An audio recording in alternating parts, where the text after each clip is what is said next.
Yung linya nitong galon nandito, itinapat natin yung gitna dyan. Tapos yung gitna na yan, pag binaba ito, dun sa sayad yung blade. O kahit may konting hila rito, huwag lumampas doon. Yun po yung dapat na pagkalagay. Pag nagumpisa yung linya rito, malalampasan niya, hindi tatamaan yung linya. Okay, so maganda yung magiging grip.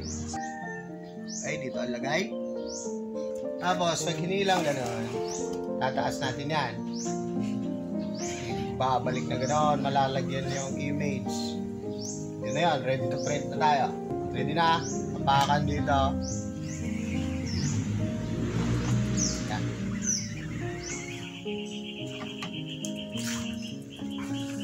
Uy! Ayun si Piolo. Okay, yung mukha niya nadali, gawa ng ano, hindi maganda itong galon. Ulitin natin ha.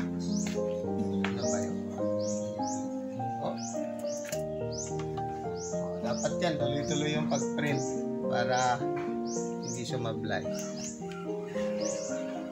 Dito kasi nasanay mag-apak. Mas feel ko dun. O, ayan siya, mas malinis siya ngayon. O, ayan po. Pero may mga ano pa rin. Konting ano siya. Kasi ano na to lumang-lumang galon na to. Pag bago yung galon nyo po, promise, hindi basta magkakaano yan. Simple lang yan. O, yung sa t-shirt na may nakasulat na water. Sobrang liit na yun. Oh. Kita niyan. Saan na ba yung lapis natin? Itapat ulit natin yung lapis na. Mongol. Ayan siya. Lapat natin. O, ang liit-liit. Pwede. O, yung ngiti niya. Medyo mababa lang yung ginamit nating DPI nito. 30. Para hindi mabilis magbara yung ano, yung screen. Pero, pag nilayo mong ganyan, kitang-kita si Plialo. Kargador. Guwapo yung kargador niyan. Okay, yun pa maliliit doon sa taas. ISO 911 2015. Ano siya? Certified. Sa mga logo yan. Pagkaliit-liit po ng mga yan. Okay, dun lang. Naamin natin na yung print naggaganyan gawa nung lumang ano na to.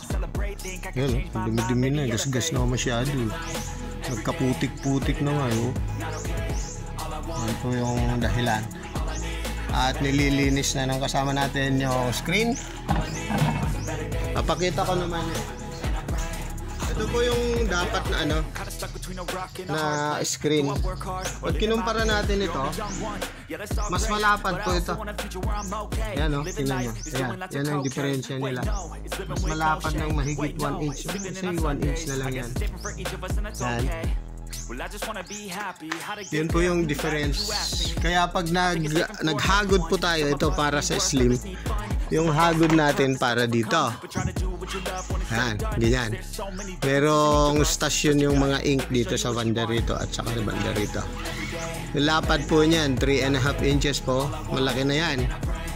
Para dun sa galon natin. De-demo rin natin ito. Shape lalo.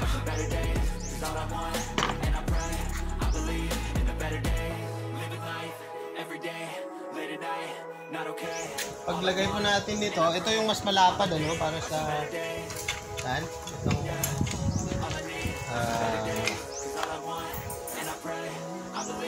natin yung slim. Pag nilagay natin, mapapansin nyo, hindi nakagitna dito sa clamp. Ginawa ng ano. Yung guide natin dito rin sa frame nitong printer natin. Sakto yung taas niya rito. Ihahanap nyo na lang yung tapat niya. Kita ng maganda. Ay, malikot. Hanapin nyo yung tapat niya. Yan yung maganda. Okay, so ganito ang paghagod natin. So ganyan.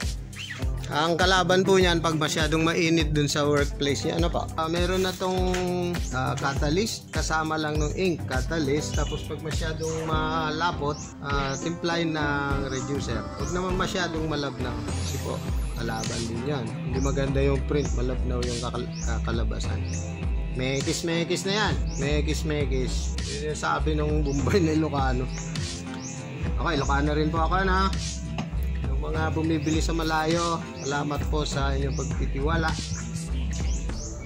So, ganyan po na, lalagay lang ng simpleng ganyan. Huwag madamot, pag marami na yung gagawin nyo. Okay? At simpleng ganito lang, oh. Tamang pressure lang. Oh. Ganun. Tapos ibalik niya para flat. Okay? Tingnan natin yan. Yun, hindi siya babagsak kasi may pumipigil. Ang kalaban na naman yung yung galon natin. Ito, luma ulit ito. Tsaka yung surface niya, nag-irregular na. Tingnan nyo, lumulubo rito. Pag bago yan, hindi ganyan eh. So, ayun po si Pia Lolo. Tsaka yung ito. Ayan nagbabakong ganyan, gawa ng texture ng ng galon. Hindi po excuse yun, talagang ganun po yung sitwasyon yan. Pero pag tiningnan naman natin ng dito, ayos naman siya, may tatak na tayo.